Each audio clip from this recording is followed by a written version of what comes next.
Hey guys, it's Megan, and today I am just going to be telling you a couple of things about what it's like being a preemie mom, like the everyday struggles and the fears and stuff like that, because there is a completely difference between being a mom of a full-term baby and a premature baby. So, who does not know, my son was born 3 months early, which put him at 29 weeks. He was in the hospital for 3.5 months. We had a whole bunch of struggles and terrifying things that has happened. So pretty much, my son has had a virus called the rhinovirus, and a rhinovirus is a virus that attacks the lungs, and pretty much makes it extremely hard for them to breathe. So he had that, and my doctor pretty much looked at me and told me if I was not breastfeeding that he would have not survived. So that warms my heart to know that I saved his life, not the doctors. I saved his life, which made me feel extremely good inside. But the struggles of having a premature baby, such as him being home, and when I take him out, and if he gets sick and all of this stuff. So pretty much when my son gets sick, I get absolutely terrified to take him to the hospital, because I'm always scared if I take him to the hospital that he is never going to that he's not going to come home with me. And that's a terrifying feeling, to think that I might have to leave my son at the hospital by himself all over again in the NICU and have to go through all of that again. See him connected to all these wires, have a mask on so he can breathe.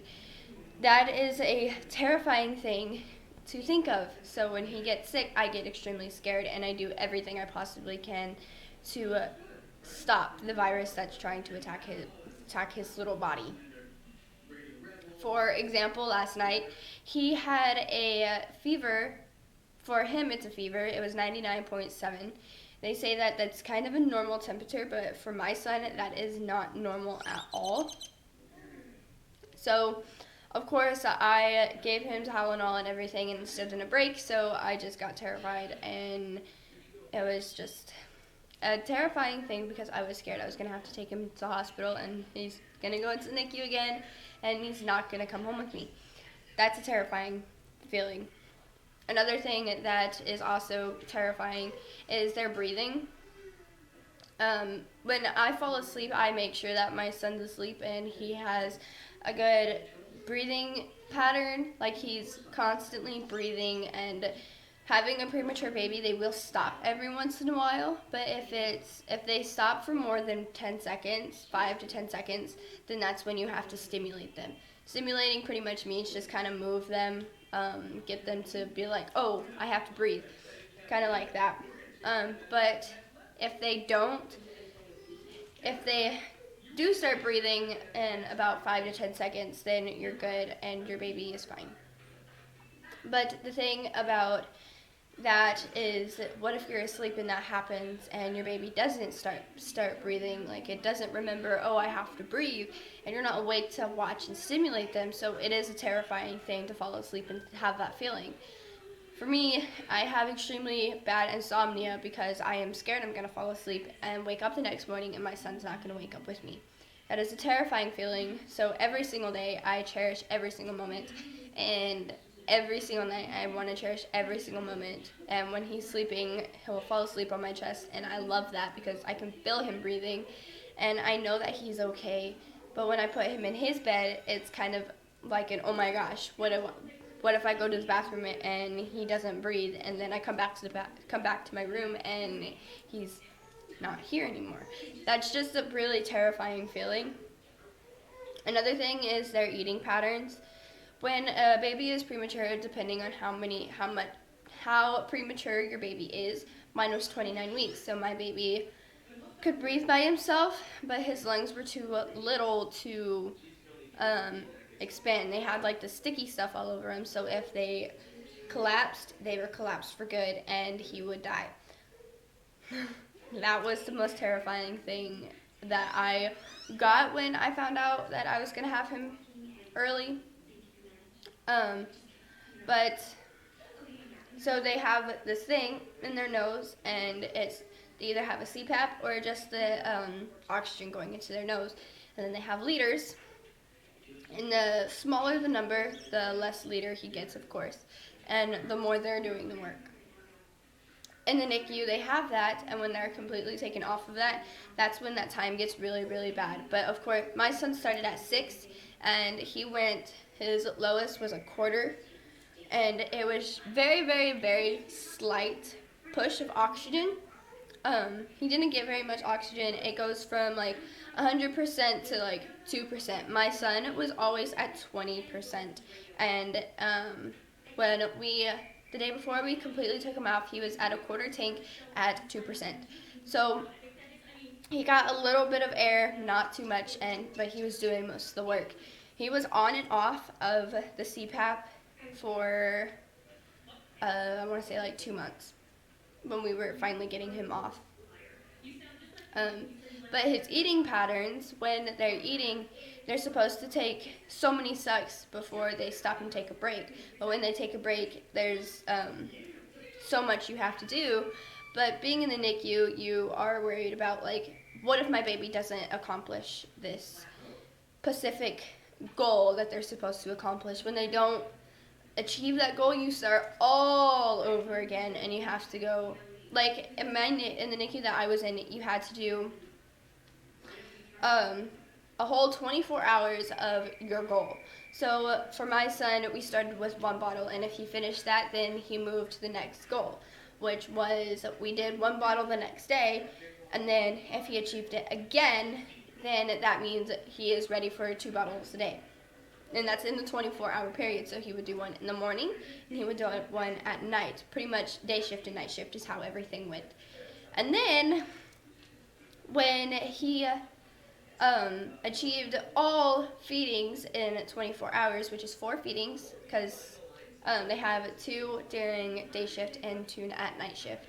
So that's 4 feedings. And when he finally achieved that and he could do it, that's when they take off the CPAP. And it was just like, okay, now that this is when we could try and take off the oxygen to see if he can do it by himself. And when you take off the CPAP and you're eating at the same time, you start all over again. And you go back to the 1 a day, the 2 a day, and then so on. So when you take your baby home, you're not getting monitored like, what if my baby is choking and his heart rate is dropping and I can't see that, but he looks like he's fine. So pretty much the things that I am always looking for is his complexion. If his complexion is kind of off, that's when I start worrying, and that's when I take the bottle out of his mouth. Or if he starts choking, or if he's sucking too much. Like my son has a thing when he is extremely hungry, he just sucks, and then will completely stop. And that's not healthy for my son because that means that he's not getting all of the nutrients and all of the food that he's supposed to. So, with that said, my son, I have to pace him myself, or if he paces himself, that's even better. That means he's grown up, and it's just a really nice feeling when he paces himself. But the next thing that you have to really worry about with having a premature baby is the fact that even though my son is 8 months old, his brain is only at 5 months old. Because when he was born, of course, his brain was still like, I'm in the womb. So, with that said, my son's 8 months old, but he acts like a 5-month-old. So we go to this thing called a development doctor, which is not that difficult to understand. Pretty much they go and they check your baby's development and see how their brain is doing with their prematurity. My son is at 6 months, which is an awesome thing, meaning that he is going to be at his gestational age, which means his actual age, than his corrected age, which is how many months he's supposed to be. So, my son is 5 months old in the brain, but he's 8 months old out. And I was told that my son was 6 months in the brain, meaning that by the time he's 1, he is going to be completely developed by the time he's supposed to be. Hopefully, that's the goal. That's what we're thinking, and that's hopefully what's going to happen. So, that is a struggle to deal with. Those are just some struggles that I have. There are like 110 more you have to worry about: their lungs, their brain, their breathing, their eating, their eyesight, if they're gonna crawl soon, if it's really time for them to, that there's just so much.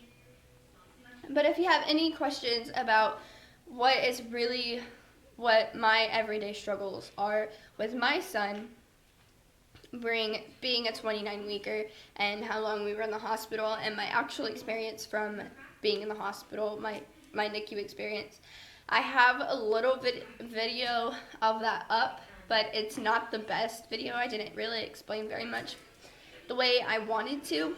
So if y'all want, I will make a different video for that.